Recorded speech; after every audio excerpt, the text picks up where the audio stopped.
一直以来都有一个问题，如果解放军收复台湾，美军会不会亲自下场介入？真要介入了，又会以何种方式介入？怎么介入？最后解放军又该如何应对？这几个问题，随着近期我军环岛军演的进行，还有美国及其盟友怂恿支持台独势力的挑衅行为，其关注度再次变得火热了起来。也有粉丝朋友问本虎相关问题，正巧今天咱们就来汇总一下，简单剖析。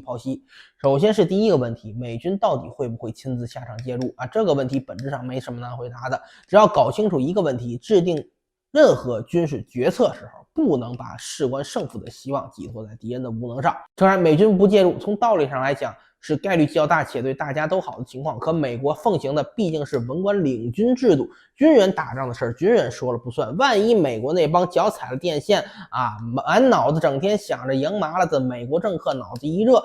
指着地图上的台湾海峡冲着美军说给我打，那美军不管有多么的清醒，多么的不情愿，明知在亚太不敌解放军，也还是照样的被政客们按着脑袋上阵啊，该打的仗啊还逃不掉，最终还是得打。即便这种可能性客观来讲并不高，但哪怕只有1%、千分之一，我们也得为此做好万全准备。至于准备不充分的反面教材，现成的，看看现在特别军事行动啊，初期打成啥样的俄军就知道了。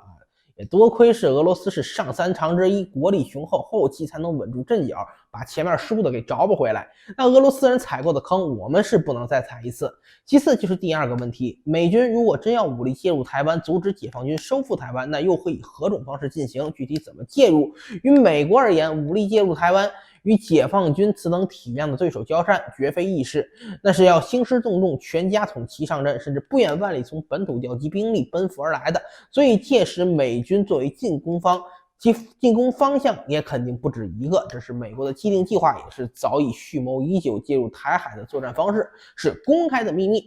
美军第一个可能介入的方向便是直接介入台海。按照此前美军的作战计划和兵棋推演，美军介入台海的计划包括但不限于将本土出发的步兵师运送上岛，登陆台海协防作战，以及出动航母战斗群和远程轰炸机编队对解放军登陆线和空军战役机群进行打击。美国在另一个进攻方向上是准备进攻南海的，这一方向上美军可以动用2股力量，首先是奥库斯计划，也就是美军将来打算部署在澳大利亚的核潜艇，以核潜艇渗透方式摸进南海，意图对我军舰艇进行打击。再者就是美国从圣地亚加西亚方向起飞的远程战略轰炸机，美国计划将其用于对付我国西南纵深内部的重要目标，以及水面舰队发动的空中进攻战役打击。最后就是北方和东北方日韩2个方向，美军在日韩2国均有驻军，且在日本常驻2艘航母，一艘核动力航母里根号，一艘闪电航母美利坚号。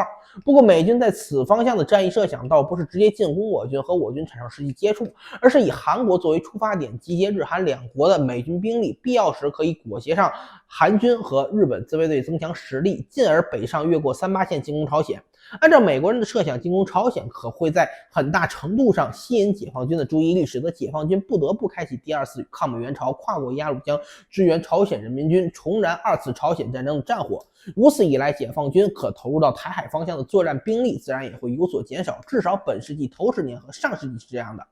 至于说现在我军现在全面军改之后，对台作战实际上由东部和南部2个战区来负责，这2个战区云集了解放军最精锐的海空兵力，我军诸多英雄部队和精英部队都云集于此，最适合拿来应付台海方向战士的战役兵团。而北部战区重点则是放在陆军部队，美国人打的小算盘咱们也都知道，应对美军纠集其仆从军再次发动军事冒险越过38线北上进攻的准备，咱也一直都有。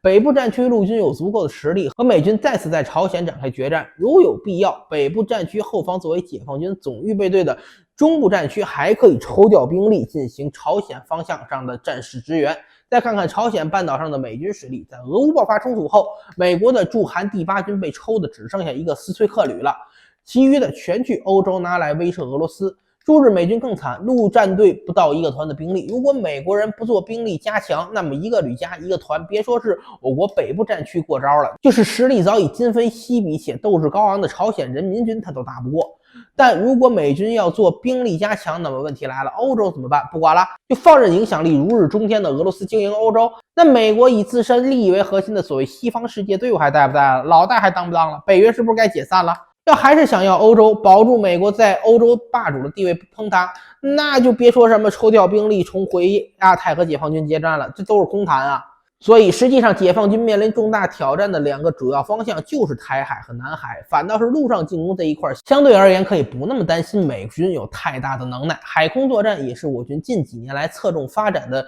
重点领域，军费的大头也都用在海空军以及支援海空军进行远程反舰制空作战的火箭军上，将美军轰炸机拦截在打击链条上，将美军的航母和登陆舰、护卫舰编队摧毁或拒止在战场范围之外，这便是我军届时的首要任务。值得欣喜的是，不管是空军近几年来的超远程对空拦截能力发展，还是海军以航母为核心构成的远洋拒止战力形成，亦或是火箭军部队3000乃至4000公里级的中远程海陆移动与固定目标的有效侦测、追踪、精确打击能力建设，都足以对如今的美军在亚太集结起来的有限战力形成有效的区域拒止与发现摧毁。可以确切的说啊，不管美军出于什么原因决定亲自下场武力介入，如果事态真的发展到了兵戎相见的那一天，哪怕是美军在3个方向来袭，解放军也有信心更有能力同时应对。